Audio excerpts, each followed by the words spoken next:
This is NBC News Digest. Here is Chuck Scarborough, NBC News. Good evening. The political rhetoric intensified today. President Reagan said some people have labored so long on making government bigger, they've developed a knee-jerk addiction to tax increases. Walter Mondale said, I don't doubt the president's for peace, but he has not mastered what he must know to command his own government. The House gave final congressional approval today to a $932 billion 1985 budget. And a New York grand jury has indicted Labor Secretary Raymond Donovan on criminal charges. Tonight, Donovan denounced the indictment as partisan timing and said he's taking an unpaid leave of absence. We'll have a special report on the Donovan story at 11:30 Eastern Time tonight on most of these NBC stations. I'm Chuck Scarborough in New York. World Series memories. More awaiting now in 1984. Vin Scully and Joe Garagiola will join us right after we return to New York and NBC News, so stay with us. This is NBC News Digest, sponsored by High Pro brand dog food. Here is Tom Brokaw, NBC News. Good evening. Social Security benefits symbolize the latest campaign controversy. President Reagan today ruled out any present or future benefit cuts, but Walter Mondale said he's made that promise before and didn't keep his word.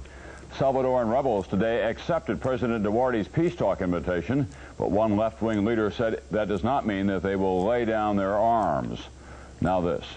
My dog's healthy and it shows 'cause he's got the High Pro Glow. Healthy High Pro Glow, energy, the High Pro Glow. Purina brand High Pro dog meal. 4 Armenian immigrants were found guilty today of plotting to blow up the Turkish consulate in Philadelphia in 1982. They'll be sentenced in December. And the Los Angeles City Council today tentatively approved smoking restrictions in workplaces with more than 4 employees. I'm Tom Brokaw in New York. More news later on this NBC station. This is NBC News Digest. Here is Connie Chung, NBC News. Good evening.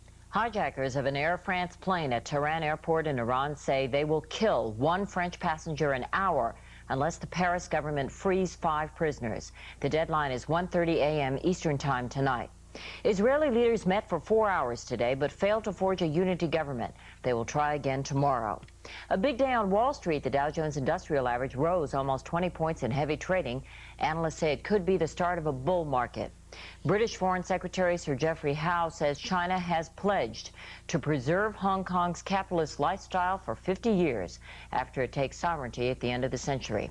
I'm Connie Chung in New York. More news later on this NBC station. This is NBC News Digest, sponsored by Bud Light. Here is Norma Quarles, NBC News.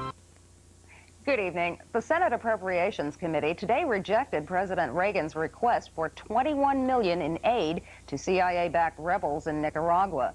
It also put off until next week action on $93 million for aid to the Salvadoran army.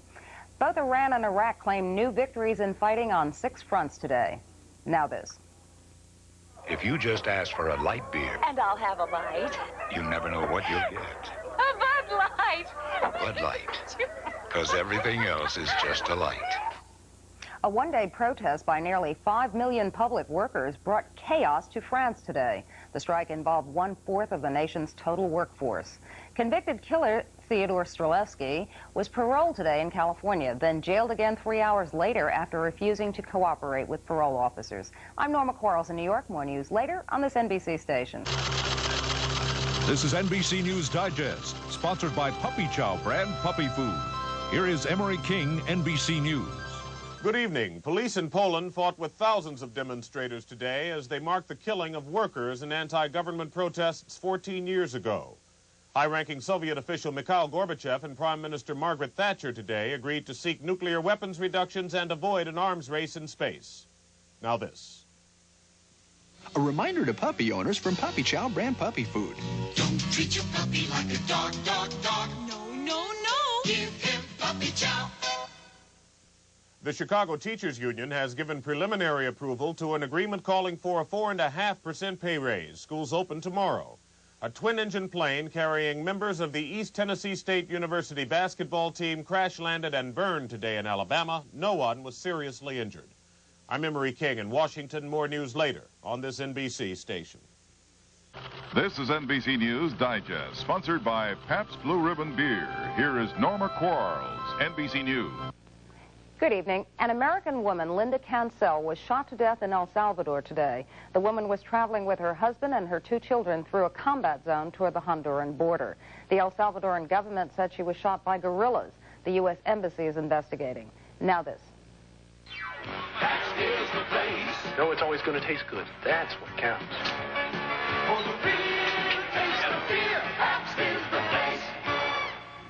Speaking before the Southern Republican Leadership Conference in Atlanta today, President Reagan said that his administration had made America strong again. Reagan offered a vision of a new South, renouncing its Democratic Party roots. The Soviet press today denounced President Reagan's State of the Union address. The official TASS and Novosti news agencies said Reagan's talk of peace was meaningless. I'm Norma Quarles in New York. More news later on this NBC station. This is NBC News Update. Here is Edwin Newman. Good evening. In Poland, the prices of food and fuel were raised today, in some cases by 400 or 500%. No disturbances or protests reported so far. Even with the price increases, shops in Warsaw were mostly bare of things to sell. The Soviet Republic of Byelorussia is having a serious shortage of work trousers, overalls, and shoes.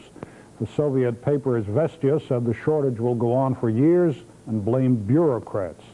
In Los Angeles, a 19-year-old Armenian, Hampig Sassounian, pleaded innocent to the charge that he murdered the Turkish consul general last Thursday. Sassounian is being held without bail. I'm Edwin Newman in New York. More news later on this NBC station.